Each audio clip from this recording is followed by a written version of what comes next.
শুভ ষষ্ঠী সবাইকে। তো বিকেল বিকেল আমি আর পিয়ালি বেরিয়ে গেছিলাম একটু কালনা যাব। আর আমাদের হঠাৎই প্ল্যান, মানে অনেক দিন প্ল্যান করলে না কোনো প্ল্যান সাকসেসফুল হয় না। তো একদিন পিয়ালি হঠাৎ করেই বলল যে আমি যাচ্ছি, এই চতুর্থীর দিন যাব, তো চল একদিন একটু ঘুরে আসি। তো যেরকম কথা সেরকমই কাজ, তো দুজনেরই প্ল্যান হয়ে গেছিলো যে কাছে পিঠেই যাব, কারণ যেহেতু আমাদের বাচ্চা রেখে যেতে হবে তো দূরের বেশি প্ল্যান করতে পারবো না। তো বিকেল 5টায় আমাদের টাইম দেওয়া ছিল, তো 5টার মধ্যে ও রেডি হয়ে চলে এসেছিলো ঘাটে, আর আমিও রেডি হয়ে চলে এসেছিলাম। তারপর ওখান থেকে সোজা চলে এসেছিলাম 108টা শিব মন্দিরে। ভেবেছিলাম এখানে একটু ছবি টবি তুলবো, বাট ওখানে যেতে যেতে সন্ধে হয়ে গেছিলো, তো সেরকম কোনো লাইট ছিল না বলে ছবিটা অতটা ভালো আসেনি, তো সেরকম তুলতে পারিনি। তো তারপরে বলেছিলাম যে আমরা এই যে একটা নতুন আর কি পিৎজা শপ হয়েছে, বং পিৎজা, তো সেখানে যাব। তারপর আমরা ওখান থেকে বেরিয়ে টোটো ধরে সোজা চলে এসেছিলাম বং পিৎজাতে।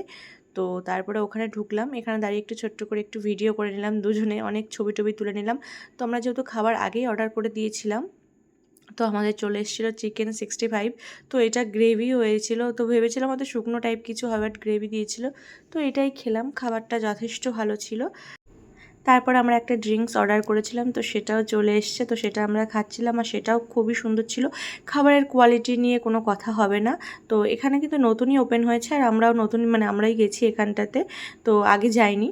তো যথেষ্ট খাবার ভালো ছিল, ইচ্ছে আছে এর পরেও যাওয়ার। তো তারপরে আমরা একটা পিৎজা নিয়ে নিয়েছিলাম, আর পিৎজাটা ভীষণই সফট আর টেস্টি ছিল। তো আমি কিন্তু বাড়ির জন্য একটা পার্সেল নিয়ে নিয়েছি, পিৎজা নিয়ে নিয়েছিলাম। তো তারপরে দেখো এখানে আমাদের বিল চলে এসছে, আমরা বিল পেমেন্ট করে একেবারে টোটো ধরে তারপরে চলে এসেছিলাম ঘাটে। ও বলেছিল যে দই ফুচকা খাওয়ার কথা, কিন্তু সব কিছু খাওয়ার পরে আমাদের পেটে আর জায়গা ছিল না। এসেই আমরা সাথে সাথে বোটটা পেয়ে যাই, তারপর বোট থেকে নেমে ও টোটো করে চলে এসেছিলো, আর আমিও বাড়ি চলে